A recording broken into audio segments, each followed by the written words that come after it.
Very good morning, dear students, as we are going through the unit web applications. So, our today's topic is the last topic of this unit, that is internet security.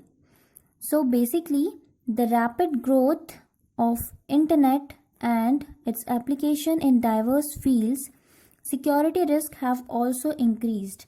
तो हमारी जिस तरीके से जिस तेज़ी से हमारी internet की ग्रोथ हो रही है, हमारी एप्लीकेशंस सारे फील्ड्स में डाइवर्स हो रहे हैं, हमारी सिक्योरिटी रिस्क भी इसी के साथ बहुत ज़्यादा इंक्रीज़ हो चुकी है.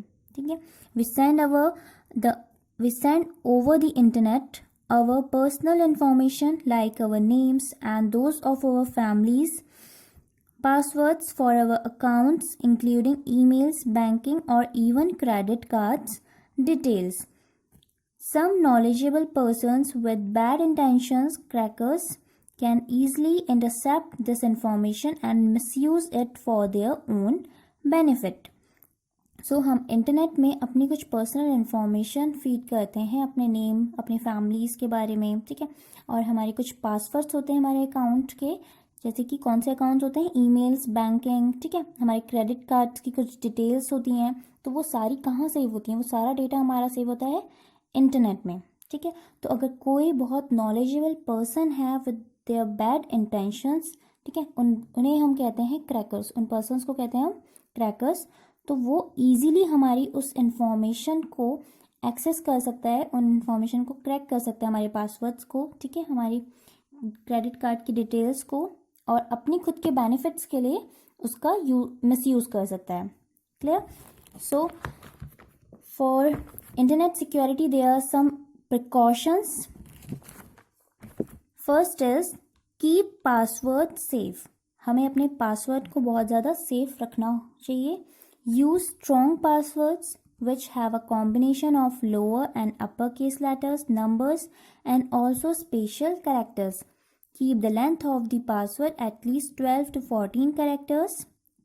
Do not use easy to guess passwords. तो हमें अपने पासवर्ड्स, जो अकाउंट्स के पासवर्ड होते हैं, उन्हें कैसे रखना चाहिए, बहुत स्ट्रॉन्ग पासवर्ड्स होने चाहिए.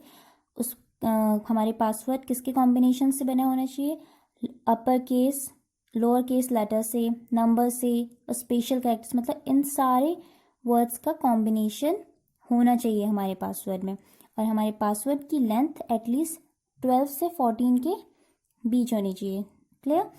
और इतने इजी पासवर्ड्स हमें कभी भी नहीं रखने चाहिए. जैसे अगर आपकी आईडी आपके नेम से है, तो आपको अपने नेम पे तो कोई पासवर्ड नहीं रखना चाहिए. Clear. So second precaution is install antivirus software. Viruses threaten our computer security, especially when on the internet. So, virus जो होते हैं वो हमारे कंप्यूटर की सिक्योरिटी को थ्रेटन कर सकते हैं, स्पेशली तब जब हमारे कंप्यूटर में इंटरनेट ऑन हो. ठीक है. हमारे जो वायरस आते हैं वो किसके थ्रू आते हैं, इंटरनेट के थ्रू आते हैं. Therefore, it is necessary to have strong antivirus software installed on our computer. तो इसलिए हमारे पास हमारे कंप्यूटर्स में एक स्ट्रॉन्ग एंटीवायरस सॉफ्टवेयर इंस्टॉल्ड होना बहुत ज़रूरी है. Besides viruses, there are other threats called malware like trojans, adware, spyware, ransomware, phishing, bugs and worms. तो वायरसेस के अलावा भी हमारे बहुत सारे थ्रेट्स होते हैं जिन्हें हम मालवेयर कहते हैं. ठीक है.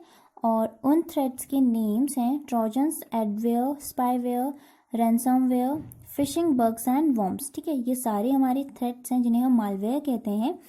और ensure that the antivirus program that we have installed can tackle all these types of problems. तो हमें ऐसे एंटीवायरस सॉफ्टवेयर्स, ऐसे एंटीवायरस प्रोग्राम्स को इंस्टॉल करना चाहिए जो ये सारे थ्रेट्स को ईजिली टैकल कर सके, हैंडल कर सके. ठीक है. हमारे इन प्रोग्राम्स इन मालवेयर्स से प्रिवेंट कर सके हमारे कंप्यूटर सिस्टम को, हमारी इंफॉर्मेशन को. Clear. So the third is Do not open attachments from unknown resources. Unknown sources और resources. ठीक है. तो हमें कभी भी कोई भी अटैचमेंट्स दूसरे सोर्सेज से, दूसरे रिसोर्सेज से ओपन नहीं करनी चाहिए, ठीक है। जिन रिसोर्सेज के बारे में हम जानते नहीं हैं उन अटैचमेंट्स को हमें ओपन नहीं करना चाहिए। One of the most common ways through which viruses spread is email. So जो सबसे ज़्यादा कॉमन वे है जिसके थ्रू वायरस स्प्रेड होता है वो है ईमेल। आपके पास बहुत सारे मेल्स, आपकी जो ईमेल आईडी होगी उसमें बहुत सारी फेक मेल्स कंटिन्यूसली आते होंगे, ठीक है। उनमें कुछ लिंक्स भी अटैच होते हैं, ठीक है। Ignore unsolicited emails, avoid opening the attachments, links and forms in emails that come from the people we do not know. तो जिन लोगों को हम नहीं जानते हैं, जिन लोगों की आईडीज हमारे लिए बिल्कुल अननोन होती है, उनके किसी भी मेल्स में जो अटैचमेंट्स होते हैं या लिंक होते हैं उन्हें हमें अवॉइड करना चाहिए, ठीक है। हमें उन्हें ओपन नहीं करना चाहिए। अवॉइड अनट्रस्टवर्दी डाउनलोड्स, हमें ऐसे जिसमें हम भरोसा नहीं कर सकते ऐसे डाउनलोड्स को अवॉइड करना चाहिए। Now the fourth precaution is clear data stored in browsers. तो हम जो भी ब्राउजर्स यूज़ करते हैं, ठीक है, अपने इंटरनेट को सर्फ करने के लिए, तो उन ब्राउजर्स में हमारा जो भी डेटा होता है, हमने जो भी चीज़ें सर्च करी होती हैं, उन सब सारे डेटा को हमें हमेशा क्लियर कर देना चाहिए, okay. In order to make our browsing faster, हम अपने ब्राउज़र को फास्टर करने के लिए very often browsers store information on the computers.